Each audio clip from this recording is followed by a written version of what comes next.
یہی سوال عبداللہ حمید گل صاحب آپ کی طرف. دیکھیں جی، وہ ضمیر صاحب نے نام پوچھا تھا، وہ دوسرے نام تھا شاہد اورکزئی صاحب تھے جو جی مستقل کیسز کرتے تھے. شاہد. دوسری جانب جو ہے وہ اگر آپ یہ دیکھ لیجئے جس طریقے سے ابھی بات کی گئی، آپ یہ مجھے بتائیے کہ جب وکلا کھلے عام فائرنگ کرتے ہیں، جب وکلا جو ہے وہ جس انداز کے اندر گھراؤ جلاؤ کرتے ہیں، جب وہ قانون کی دھجیاں اڑاتے ہیں اور عدالتوں میں جا کے ججوں کو مارتے ہیں، کیا اس کو جسٹیفائی کر سکتے ہیں ہم؟ گو کہ میں وکیلوں کا بڑا احترام کرتا ہوں، لیکن یہ جسٹیفائیڈ ایٹیچیوڈ نہیں ہے. جب وہ پولیس کو مارتے ہیں، جب وہ پولیس کو مار مار کے لہو لہان کر دیتے ہیں، کیا یہ جسٹیفائڈ ایٹیچیوڈ ہے؟ تو نہیں ہے. دوسری بات یہ ہے، کیا وجہ ہے کہ یہ تمام جج صاحبان، اب تو بڑا کھلے عام بات ہے، مطلب میں آپ کو بتاؤں کہ میری پارٹی کا الیکشن کمیشن کا کیس ہے، تو وہ مجھے وکیل صاحب نے بولا، میں ابھی نام نہیں بتاؤ کچھ نہیں، انہوں نے کہا کہ جناب وہ جو اینٹی اسٹیبلشمنٹ جو ججز ہیں ان کے سامنے کیس نہ لگ جائے، ورنہ انہوں نے کوئی سننی نہیں ہے اور آپ کے خلاف جو ہے وہ چلے جانا ہے. اب آپ مجھے بتائیں یہ کس قسم کا ماحول بن رہا ہے؟ یعنی کہ اب anti establishment and pro establishment اور پتہ نہیں نیوٹرل اور نان نیوٹرل ججز. بھائی جج تو جج ہوتا ہے، اس کا کام انصاف دینا ہوتا ہے، اس سے 26ویں آئینی ترمیم ہو یا 27ویں ہو یا 25ویں ہو، میکس نو ڈیفرنس. جج کا کام ہم نے وہ بھی تو اب آئیں بابر ستار کے فیصلے پر. جی میں سمجھتا ہوں کہ right man for the right job. میں ضمیر صاحب سے بات کر بالکل اس سے بات اتفاق کرتا ہوں. ایک آدمی جس نے 30 سال اپنے آرمی کے اندر یا 35 سال جو ہے بطور اس نے جو اسپیشل کمیونیکیشن آرگنائزیشن میں اور جو کور آف سگنلز کے اندر گزار دیے ہیں، وہ ایک آدمی، اور پھر کیا فائر وال لگانا اور یہ ساری چیزیں جو کرنا ہے یا مانیٹرنگ کرنا ہے، جو بھی، میں نہیں کہہ رہا یہ صحیح ہے یا غلط ہے، لیکن میں یہ کہہ رہا ہوں کہ کیا وہ خود اپنے طور پر کر رہے ہیں یا ان کو باقاعدہ حکومت کی ڈائریکشنز ہیں؟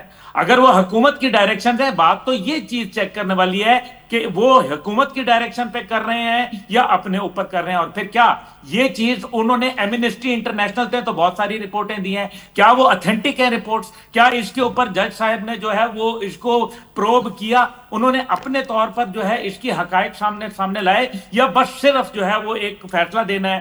تیسری بات جو بڑی اہم ہے وہ یہ ہے کہ یہ ساری کی ساری باتیں، اب جیسے ایمان مزاری کی بات ہوئی، آپ مجھے بتائیں ایمان مزاری صاحبہ کا اگر یہ ثابت ہو جاتا ہے کہ ہراسمنٹ نہیں ہوئی، چلو نہیں ہو سکتا ہے ہوئی ہو تو سزا مل جائے گی، اور اگر نہیں ہوئی تو پھر جج صاحب کا تو فیوچر آپ نے برباد کر دیا نا، ان کو تو کنٹروورشل بنا دیا آپ نے، ان کی جو ہے تذلیل کر دی. یہ آخر کوئی تو فورم ہونا چاہیے جہاں یہ چیزیں ایکسپٹ ہونی چاہیے پہلے ود ایویڈنس. بالکل آپ صحیح کہہ رہے ہیں، میں ایگری کرتا ہوں عبداللہ صاحب، لیکن یہ تو وہ آج کل سیزن ایسا ہی ہے نا کہ چیف جسٹس بننے سے کچھ ماہ پہلے ہی استعفیٰ دینا ہم نے پہلے کبھی تاریخ میں نہیں دیکھا تھا، لیکن اس سیزن میں یہ ہو رہا ہے جس کی وجہ سے کچھ نئے پریسیڈنٹس بھی سیٹ ہو رہے ہیں. اگلا سوال. اور نہیں، ہم نے پہلے یہ بھی تو نہیں دیکھا تھا کہ گڈ ٹو سی یو بھی نہیں دیکھا تھا، ہم نے یہ بھی نہیں دیکھا تھا کبھی کہ جج کہے کہ جناب اس کے اوپر مستقبل میں بھی ایف آئی آر نہیں کاٹی جا سکتی. اگر وہ عمران خان وہاں اگر لوگوں کو قتل کر دیتے یا کسی جج کے اوپر جو ہے کوئی کرسی مار دیتے، حملہ کر دیتے، تو کیا ایف آئی آر نہیں کٹتی؟ یہ چیف جسٹس صاحب تھے جو یہ فیصلے دے رہے تھے. صادق اور امین اللہ کے رسول کے علاوہ کوئی اور آدمی ہو سکتا ہے؟ نہیں. کیا بات کرتے ہیں، یہ کون سے جج تھے؟ اسلام آباد ہائی کورٹ کے سینئر ترین جج جسٹس محسن اختر کیانی کی عدالت میں سماعت ہوئی. سماعت تھی امپورٹنٹ کیس کی. کیس تھا فیڈرل بیورو آف اسٹیٹسٹکس میں ہائرنگ کے حوالے سے کہ جو رولز ہیں، اور اس کیس کی دوران جو جسٹس محسن اختر کیانی نے جو ریمارکس دیے وہ انتہائی اہم ہیں، جو میں اپنے مہمانوں کے سامنے رکھ کے ان سے ڈسکس کرنا چاہتا ہوں. ضمیر صاحب، محسن اختر کیانی صاحب کہتے ہیں کہ ہماری ہائی کورٹ کے رولز ایک رات میں بن جاتے ہیں اور اسی رات ان پر دستخط بھی ہو جاتے ہیں، پر ادارہ شماریات کے تقرری کے رولز 5 ماہ میں بھی نہیں بن پائے. وہ فرماتے ہیں کہ اسلام آباد میں پٹوار خانوں میں 45 سیٹوں پر صرف 9 پٹواری کام کر رہے ہیں، جبکہ پٹواریوں کے اپنے منشی بھی موجود ہیں. ان کے خلاف اگر میں مقدمہ درج کر دوں تو سب جیل جائیں گے. پورا نظام بد نظمی پر چل رہا ہے، بد دیانتی پر چل رہا ہے. آپ کیا کہیں گے سر ان ریمارکس کے اوپر؟ ضمیر حیدر صاحب. پہلا دیکھیں، فیڈرل بیورو آف اسٹیٹسٹکس جو ہے نا وہ انتہائی اہم ادارہ ہوتا ہے جہاں پہ آپ کا ایک چیز جو ہے وہ آپ کا فیوچر بتا رہی ہوتی ہے کہ جی اتنا جو ہے آپ کو پیسہ چاہیے ہوگا، اتنا آپ کما رہے ہو. اس کے بعد یہ آپ کی جو ہے مہنگائی کی شرح ہے, یہ آبادی کی شرح ہے, ایک ایک چیز آپ کے پاس جب تک دیکھیں ایک سٹیٹسٹکس نہیں ہوں گے تو آپ پلاننگ نہیں کر سکیں گے, اور جب آپ پلاننگ نہیں کر سکیں گے تو آپ کا ملک نہیں چل سکے گا.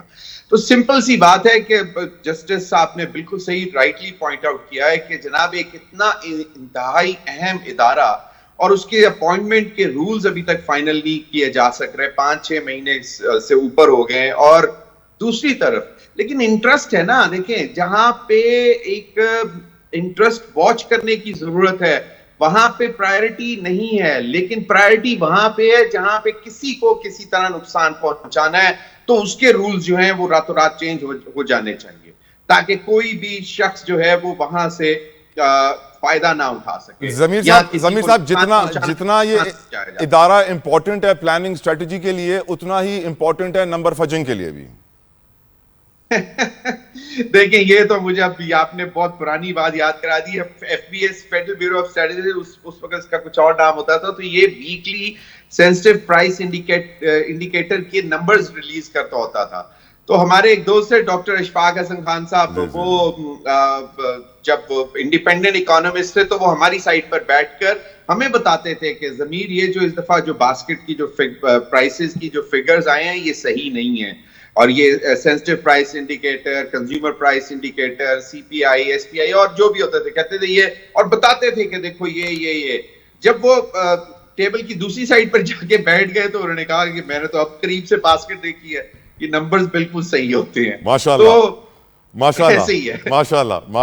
عبداللہ حمید گل صاحب, یہ جو پٹواری کلچر کا ذکر کیا ہے محسن صاحب نے, اس کے اوپر تھوڑی روشنی ڈالی ہے سر. ہم کراچی میں رہنے والوں کو تھوڑا پٹواریوں کے بارے میں کم پتہ ہے, تھوڑا آپ سمجھائیے. دیکھیں یہ پٹواری بادشاہ ہوتا ہے, سیدھی سی بات ہے. وہ جب صدر ایوب خان جو تھے وہ فیلڈ مارشل بھی تھے, صدر بھی تھے, اور ظاہر ہے فوج کے سربراہ بھی تھے, تو انہوں نے جو ہے وہ ان کا ایک کال ہے کہ جناب پٹواری کو تو میں بھی جو ہے وہ راضی کرتا ہوں. راضی کرنے کا مطلب آپ سمجھ رہے ہیں, تو وہ راضی کرتے ہیں, ورنہ وہ زمین آپ کی ادھر سے ادھر کر دیتا ہے, کورا اور لٹھا اس کے اوپر. ابھی تک ویسے اب پنجاب کے اندر جو ہے دوبارہ اس کو ڈیجیٹلائزیشن کی طرف چل رہے ہیں, اچھی بات ہے, ضرور ہونا چاہیے, لیکن ابھی بھی یہ ایک نظام بڑا ہی گندا نظام ہے. اور یہی بنیادی طور پر جب آپ کے کوئی بھی جلسہ جلوس ہوتا ہے تو پٹواری سے لے کے جو ہے تحصیلدار, اور تحصیلدار سے جو ہے وہ آگے اسسٹنٹ کمشنر اینڈ سو آن, ان لوگوں کو کہا جاتا ہے کہ آپ فنڈ اکٹھے کریں. فنڈ اکٹھے جب وہ کرتے ہیں تو ظاہر ہے پھر جو کچھ وہ اپنے پاس رکھ لیتے ہیں, کچھ وہ آگے دے دیتے ہیں, اور اس پہ لوگوں کو پکڑ کے لاتے ہیں, اور اس طرح آپ کو کامیاب جلسے جو ہیں وہ نظر آتے ہیں. حکومتی جلسوں کی میں بات کر رہا ہوں. تو یہ تو وہ بات ہے.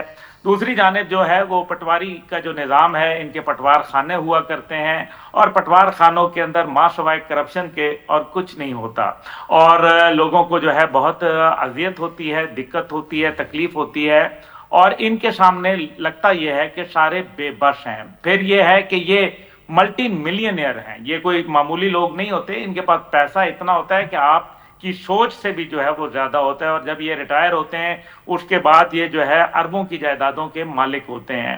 لیکن ان سب کے باوجود میں سمجھتا ہوں کہ جج صاحب نے جیسا یہ بات کہی ہے یہ تو چلو اپنی جگہ, لیکن جسٹس محسن جو ہے ان کو چاہیے تھا کہ اس کے اوپر کوئی آپ جو ہے وہ فیصلہ سناتے, کوئی اس کا جو ہے وہ آلٹرنیٹ سلوشن جو ہے وہ پیش کرتے, اس سے زیادہ بہتر تھا, بجائے اس کے کہ صرف تنقید کرنے والے تو آپ اور میں اور دیگر ناقدین بھی بیٹھے میں ہیں, لیکن اس کے اوپر عمل کرنا. اب ادارہ شماریات کی بات کر لیں, ادارہ شماریات جو ہے وہ اہم ادارہ ہے, لیکن کیا اس کے شمارے جو جتنی بھی اس کی شماریات ہیں کیا وہ عام آدمی تک جو ہے ان کی ایزی ایکسیس ہے؟